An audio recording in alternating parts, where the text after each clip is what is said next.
1941년 12월 7일 평화롭던 미국 진주만 섬에 일본의 기습 공격이 시작됩니다. 기습 공격으로 진주만에 있던 많은 군함들이 파괴되었고 미국은 예상치 못한 큰 피해를 입게 되었죠. 일본과 미국의 전쟁, 태평양 전쟁이 터지게 됩니다. 그렇게 1945년 8월 15일 일본은 히로시마와 나가사키에 핵폭탄을 맞게 되고 일본은 무조건 항복을 하게 됩니다. 하지만 사실 미국이 핵폭탄을 일본에 사용할 계획이 없었다면 믿으시나요? 오늘은 A군의 세계사 일본이 핵을 2방이나 맞은 이유에 대한 이야기입니다. 1940년대 일본은 서구 제국주의로부터 아시아를 구한다는 명분으로 아시아를 침략하고 있었습니다. 일본의 아시아 침략으로 아시아 식민지를 가지고 있는 서구 열강들은 경계를 하고 있었죠. 그 중에는 미국도 있었습니다. 하지만 일본은 미국에게서 대부분 중요 물자를 수입하고 있는 상황이었고 일본의 공업력도 미국에 비해서 매우 초라했기 때문에 미국은 별 걱정하지 않았습니다. 미국은 일본한테 수출 금지와 같은 제재를 하면 물자가 부족한 일본이 아시아 침공을 멈출 것이라고 생각을 합니다. 미국으로부터 물자를 수입을 못해 허덕이던 일본은 계획을 세우기 시작했죠. 미국에게서 수입을 못한다면 자원이 넘치는 서구 열강들의 식민지를 차지하면 되는 것 아닌가 라는 생각을 하였고 당시 지구 반대편에선 히틀러가 유럽 전체를 불바다로 만들고 있었기에 이것을 보고 있던 일본은 프랑스와 영국이 아시아에 신경 쓸 수 없다고 확신을 하게 됩니다. 그래서 미국만 없으면 아시아를 차지할 수 있다고 생각을 하기 시작했고 미국을 아시아에서 쫓아낼 계획을 세웠습니다. 일본의 사악한 계획을 알고 있는 미국이었지만 일본이 미치지 않고서야 드넓은 태평양을 지나서 막강한 힘을 가진 우리 미국을 건들지는 않을 거라고 생각을 하고 있었죠. 하지만 상대는 일본이었습니다. 전황폐하 아래 우리 시민들의 정신력이면 무서울 것이 없다 라고 생각한 그들은 말도 안 되는 계획을 세우게 됩니다. 드넓은 태평양을 지나서 미국 태평양 함대가 있는 진주만 섬을 기습하는 것이었죠. 일본의 걱정과 다르게 그 미친 계획은 성공적이었습니다. 선전포고 없는 이 기습 때문에 전함 7척이 침몰 및 손상을 입었고 약 3,000명의 사상자가 나왔죠. 이 전례 없는 기습 공격에 미국은 매우 분노하였고 미국은 일본을 가만두지 않겠다며 진주만 기습이 있는 그 다음날 1941년 12월 8일 미국은 일본에게 공식적으로 선전포고를 합니다. 그렇게 잠자던 거인 미국이 세계 2차 대전을 참전하게 된 것이죠. 이제 막 전쟁에 돌입한 미국과 다르게 미리 전쟁을 준비해둔 일본은 동남아시아 자원지대를 공격하기 시작합니다. 동남아시아에 있던 서구 세력을 상대로 연전연승을 하며 서구 세력을 쫓아내버렸죠. 하지만 그 소식을 들은 미국은 일본이 아직도 우습게 보였는지 전력의 30%만 태평양 전쟁에 투입하기로 결정해버립니다. 또한 저 미개한 일본을 상대하는 것은 매우 쉬운 일이라고 생각을 하였고 태평양 전쟁은 금방 끝날 것이라고 생각을 하였죠. 그게 바로 미국의 실수였습니다. 미국의 예상과 다르게 태평양에서 일본은 만만하지 않았죠. 당시 일본의 해군과 함재기는 미국에 비해 성능이 더 좋았으며 일본 사람들이 사랑하는 제로센이 미국의 함재기를 부수고 다녔죠. 그리고 푸른 바다와 산호초가 어우러진 산호해에서 일본과의 전투에 미국은 일본보다 더 많은 피해를 입게 되고 맙니다. 태평양을 완전히 차지할 수 있을지 미국은 걱정하기 시작했죠.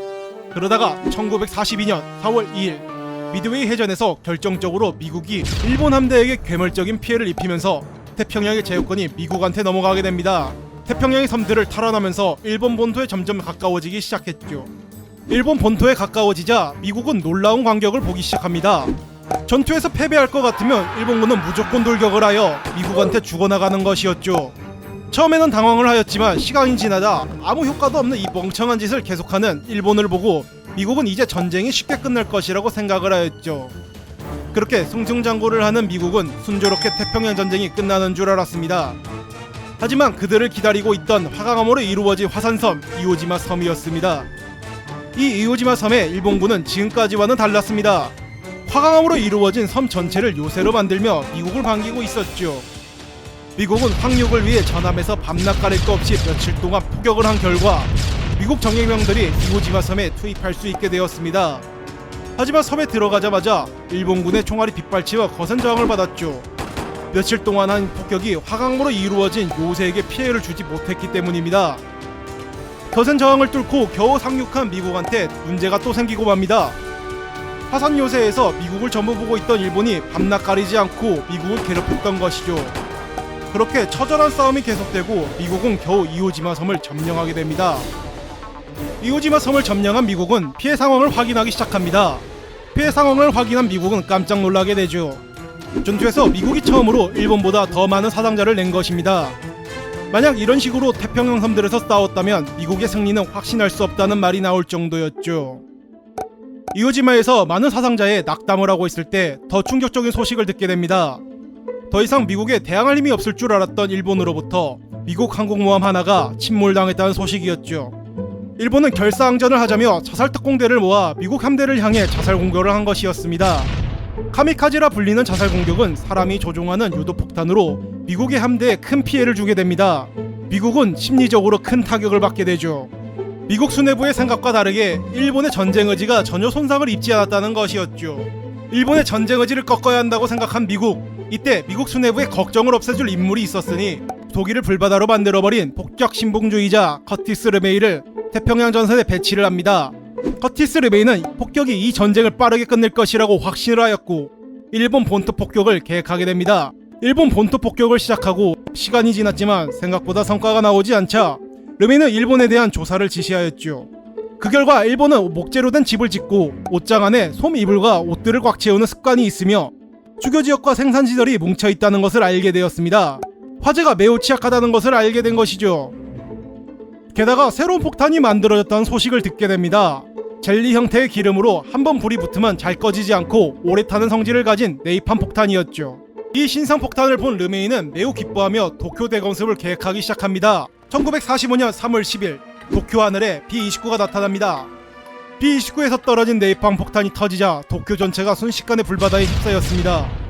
저녁부터 시작된 폭격은 새벽 시간까지 계속되었고 도쿄의 모든 것들이 불타 없어지기 시작되었죠. 약 12만 명의 사상자가 발생했으며 100만 명이 집을 잃게 되어버립니다. 도쿄에는 아무것도 남은 게 없었죠.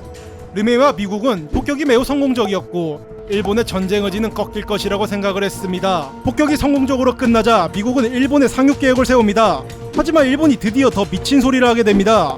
1억 총 옥새로 남녀노소 가릴 거 없이 모든 국민들이 미국에 대항해 전부 다 죽을 때까지 싸운다고 선전을 하기 시작합니다. 그 소식을 들은 미국은 이오지마에서처럼 일본과 싸운다면 미국의 피해가 엄청날 것이라고 걱정을 하고 있었죠. 이때 엄청난 무기가 새로 개발되었다는 소식을 듣게 됩니다. 아이신타인을 포함해 천재 물리학자들과 대서양을 건너온 영국의 최신 기술들이 모여 비밀리에 시작된 핵폭탄 개발인 맨해튼 계획이 성공했다는 소식이었죠. 계획이 성공적으로 이루어지자 새로운 유형의 폭탄인 핵폭탄이 세상에 나오게 됩니다. 핵폭탄의 위력은 상상을 초월을 했고 폭탄의 위력 단위가 달라졌죠. 당시 가장 큰 폭탄이라 불리는 지진폭탄이 TNT 6.5톤의 위력을 내는 반면에 새로 개발된 핵폭탄은 약 3000배 이상인 TNT 21,000톤의 위력을 가진 새로운 폭탄이 나온 것이었죠.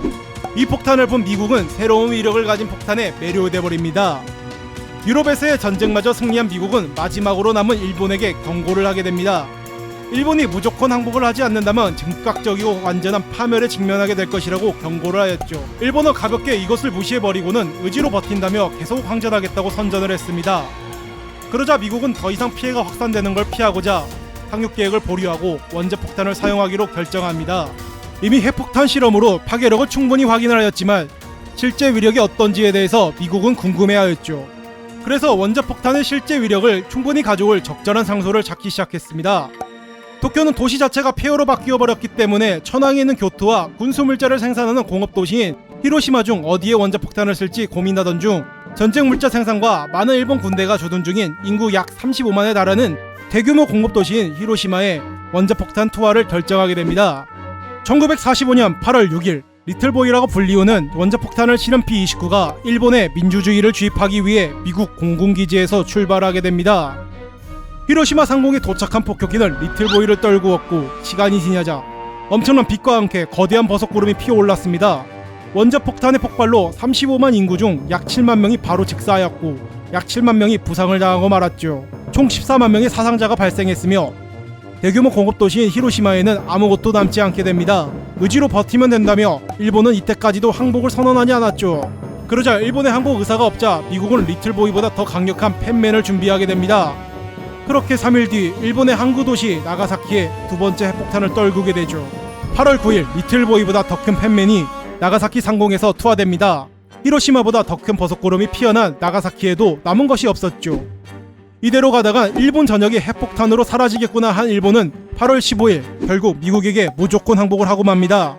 이렇듯 두 발의 핵폭탄을 맞게 되면서 수많은 인명피해를 낸 일본이었지만 어쩌면 핵폭탄을 2발이나 맞지 않을 수도 있었습니다. 아이러니하게도 뛰어난 지휘관 덕분에 미국에 많은 희생자를 내게 한 이오지마 섬 전투가 오히려 본토에 미국의 상륙작전을 보류하게 하였고, 항복을 하라는 권유를 무시한 일본이 도쿄 대공습으로 많은 사상자가 발생했지만 일본의 모든 국민들이 죽어도 버틴다는 일억총 옥새, 이 두 개가 겹쳐 결국 미국으로선 원자폭탄을 사용할 수밖에 없었던 것이죠. 또한 빠르게 항복하지 않고 항전을 주장하는 고집스러운 일본 수뇌부의 무능한 일처리 탓에 하나의 원자폭탄만 맞고 끝낼 수 있던 전쟁을 2발이나 맞아야 했던 것입니다. 미국도 원자폭탄의 위력을 확인하고 싶었지만요. 그러면 여기까지 A군의 세계사, 핵폭탄 맞을 필요까지 없었던 일본이 핵폭탄을 2방이나 맞은 이유에 대한 이야기였습니다.